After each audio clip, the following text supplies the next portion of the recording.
seeing other people in their authenticity in public and on social media, and this new generation behind us that is literally living in their authenticity. It's been an inspiration for me to learn to accept who I am. I've faced battles with mental health for, I would say, the majority of my life. I was always very scared about slightly showing that I could possibly be gay or that I could possibly like shopping with my mom. There were walls built very young.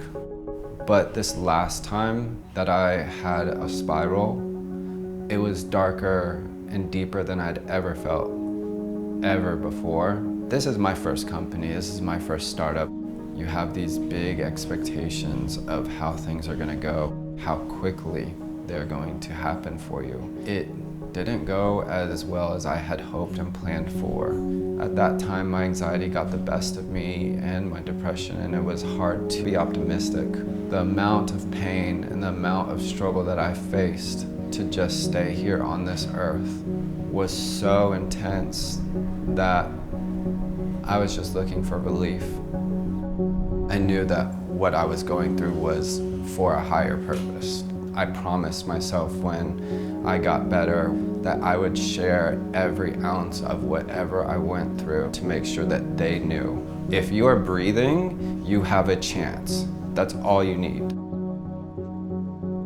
The first start for me of getting better was just acceptance. Accepting where I'm at. If my business partner had not held my hand for as long as he had, I don't know if I would have made it. I'm saying that now because there has to be people in this world that see people struggling and they may be nervous to reach out. But I can speak from my experience. If it weren't for Darren holding my hand through my process and helping me come back to work, I would have never thought it was possible. Every time you show up to work saying, I want to work, every time you go and you cut a pair of shorts for your customer, every time you do just a little bit of whatever it is to make your business a little bit better, you're rewiring your brain and you're showing your brain who's boss.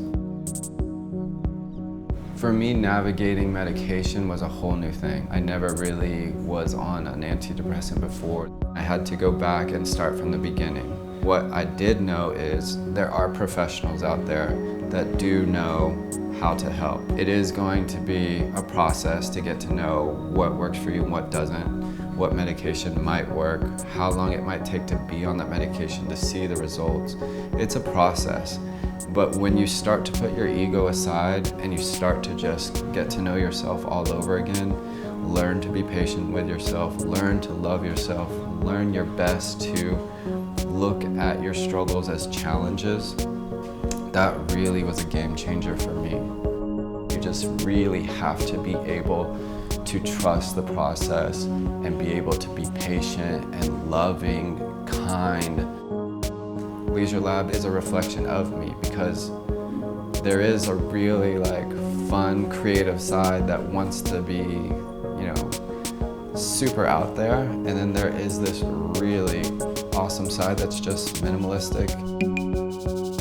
When I get creative, I will literally make dresses and skirts and stuff, and I will wear them.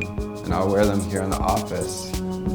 My employees don't blink an eye, and I've actually been trying to push myself to do it more downtown on the sidewalk, but I have this social condition mindset of I don't want to get yelled at, I don't want to deal with that. But I'm working with my therapist to work through that. I think the more that people publicly come out in their authenticity, the better it is. I think the world just needs to accept love.